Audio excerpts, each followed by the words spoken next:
Hello friends, welcome to Couch Academy. और आज की इस क्लास में हम लोग रिमाइंडर कैलकुलेट करने का डिफरेंट मेथड देखेंगे, ठीक ना, जो प्रीवियस क्लास से डिफरेंट होगा। जैसे अगर कोई नंबर है, पहला है a k plus 1 to the power n upon a, यानी इसका जो रिमाइंडर होगा, reminder a k plus 1 to the power n upon a होता है हमेशा 1 टू द पावर n, यानी 1। या तो मैं इसको जनरल फॉर्म में बोलूं तो बोलता हूं रिमाइंडर p प्लस के upon a to the power n हमेशा होगा हमारा k to the power n, यानी ये हो जाएगा reminder k to the power n upon a if p is a multiple of a, that is p is equal to m times of a। अगर ऐसा है, यानी यहाँ पे जो नंबर p लिखा है, क्योंकि ऊपर देखो, ऊपर क्या था हमारा, यहाँ पे इसका मल्टीपल था तो ये तो हट गया था, हमने k की जगह 1 लिया था तो 1 टू द पावर n हो जाएगा, तो 1 आ जाएगा हमारा आंसर, क्योंकि 1 की पावर कुछ भी करो 1 होता है। तो अगर हमें कभी ऐसा पूछे कि p प्लस के टू द पावर n को जब a से डिवाइड किया जाता है, जहां पे p क्या है, a का मल्टीपल है, तो रिमाइंडर क्या होगा, तो रिमाइंडर होता है हमारा k to the power n upon a, यानी k to the power n को जब मैं a से डिवाइड करूं तो जो रिमाइंडर बचेगा वही हमारा आंसर होगा। सिमिलरली अगर ये माइनस होता, माइनस का मतलब रिमाइंडर p माइनस के to the power n upon a, condition same है कि p is a multiple of a, तो इसका हो जाएगा हमारा रिमाइंडर जो होगा वो क्या होगा मेरा माइनस के to the power n upon a, यानी इसका जो रिमाइंडर होगा इसका रिमाइंडर होगा सेम होगा, ठीक है ना। ये कहां से आता है, ये बाइनोमियल थ्योरम से आता है, जैसे मैंने पढ़ाया था। क्योंकि अगर आपको पता है तो देखो p प्लस के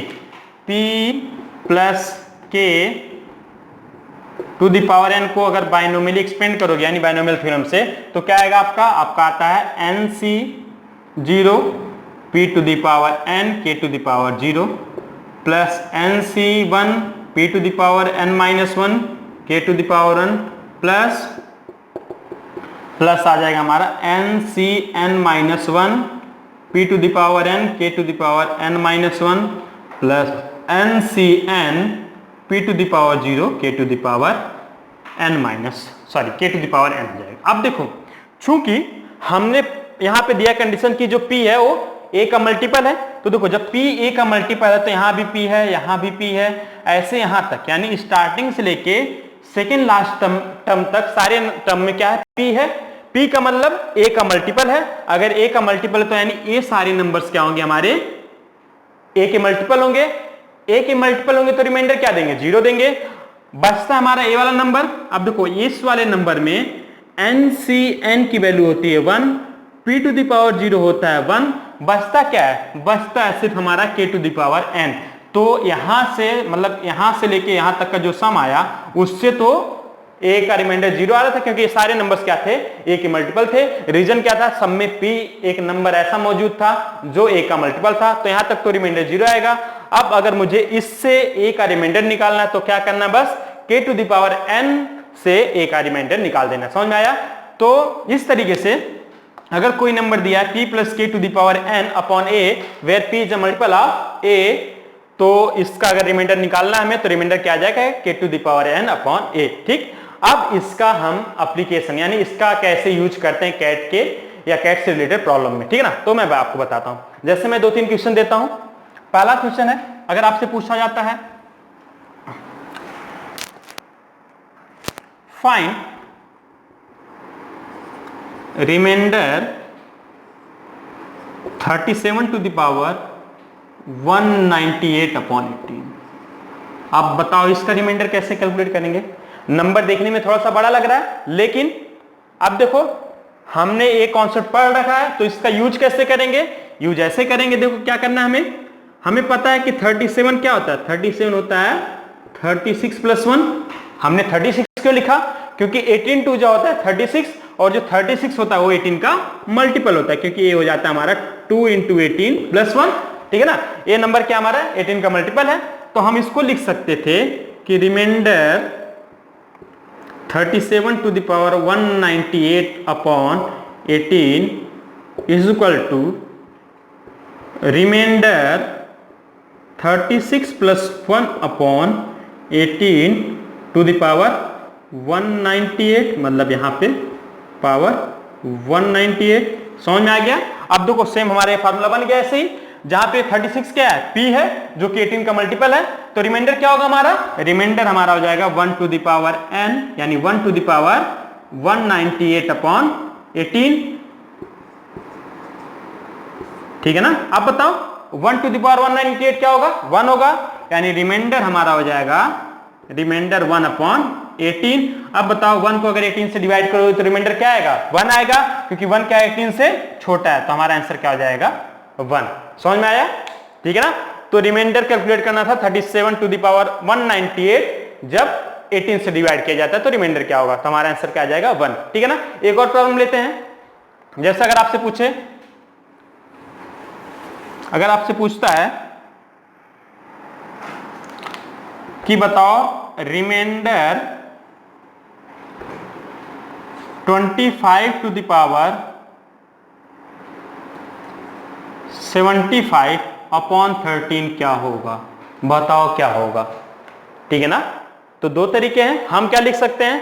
हम 25 को लिख सकते हैं कि 26 - 1, या तो मैं 25 को लिखूं 13 + 12, मैं दोनों लिख सकता हूं, ठीक है ना। देखो अगर मैं 25 को 13 + 12 लिखता हूं तो जो मेरा रिमाइंडर होगा, remainder 25 to the power 75 upon 13 हमारा हो जाएगा रिमाइंडर 12 की पावर 75 अपॉन 13, ठीक है ना। ये हो जाएगा हमारा, क्योंकि हमने 25 को क्या लिखा 13 + 12, फिर हमने ये वाला फार्मूला लगा दिया। अब देखो 12 की पावर 75, फिर हमें क्या होगा? थोड़ा सा प्रॉब्लम होगा, क्योंकि 12 का से रिमाइंडर निकालना डिफिकल्ट होगा। अब हमें यहां पे लिखना पड़ेगा 12 = 13 - 1, क्योंकि 13 क्या होता है? 12 का मल्टीपल है, तो ये हमारा हो जाएगा फिर रिमाइंडर 12 क्या लिखें? 13 - 1, यानी p - k, फिर क्या हो जाएगा हमारा 13 - 1 अपॉन 13 और यहां पे 75, ये हो जाएगा हमारा remainder -1 to the power 75 upon 13, ठीक है ना। यही चीज हम चाहते तो यहाँ पे 25 को 26 - 1 लिख सकते थे, क्योंकि तब भी हमारा क्या आता? -1 टू द पावर 75, क्योंकि 26 जो होता है वो 13 का मल्टीपल होता है। तो हमेशा ध्यान रखिए, जब भी इस टाइप की सिचुएशन है तो हमेशा बड़े नंबर से माइनस यानी निगेटिव लेना, कोई प्रॉब्लम नहीं है। आप 26 - 1 लिख सकते थे, ठीक है ना। तो हमारा क्या आ गया? Remainder -1 to the power 75। अब बताओ -1 टू द पावर ऑड क्या होगा हमारा? -1 हो जाएगा, -1 अपॉन 13, यानी क्या हो जाएगा हमारा रिमाइंडर -1 अपॉन 13। -1 13 से छोटा है, इसलिए हमारा रिमाइंडर क्या आएगा? -1, ठीक। अब देखो रिमाइंडर -1 आपका करेक्ट आंसर है, कोई दिक्कत नहीं है, लेकिन निगेटिव में हम रिमाइंडर देते नहीं है। और निगेटिव रिमाइंडर आने का मतलब क्या है कि जो नंबर था अगर उससे 1 ऐड कर दो तो नंबर क्या होगा? डिविजिबल हो जाएगा। यानी जब भी आपका रिमाइंडर निगेटिव आता है तो जो हमारा जिस नंबर से हमने डिवाइड किया वही नंबर क्या करो इसमें ऐड कर दो, तो एक्चुअल रिमाइंडर मिल जाएगा। यानी जो हमारा एक्चुअल रिमाइंडर होगा, रिमाइंडर क्या होगा? -1 + 13 यानी 12। 12 जो होगा वही क्या होगा? हमारा एक्चुअल रिमाइंडर। यानी कभी भी अगर आप किसी नंबर, जैसे यहाँ पे हम 13 से डिवाइड कर रहे थे, अगर हमारा रिमाइंडर मान लो आता -4, -4 निगेटिव है, तो एक्चुअल रिमाइंडर क्या होता? -4 + 13 यानी 9। समझ में आया? ठीक ना। तो इस क्वेश्चन का रिमाइंडर क्या हो जाएगा हमारा? -1 आया, हमने क्या किया 13 ऐड कर दिया, यानी रिमाइंडर क्या होगा? 12, ठीक। तो मेरे ख्याल से आप लोगों को समझ में आया होगा। तो आज की क्लास हम लोग यहीं पे फिनिश करते हैं। जो नेक्स्ट क्लास होगा उसमें मैं इस पे बेस्ड और भी क्वेश्चंस कराऊंगा। चलो तब तक के लिए बाय बाय, टेक केयर। अगर आपने चैनल को सब्सक्राइब नहीं किया है तो चैनल को सब्सक्राइब जरूर करें। Thank you so much.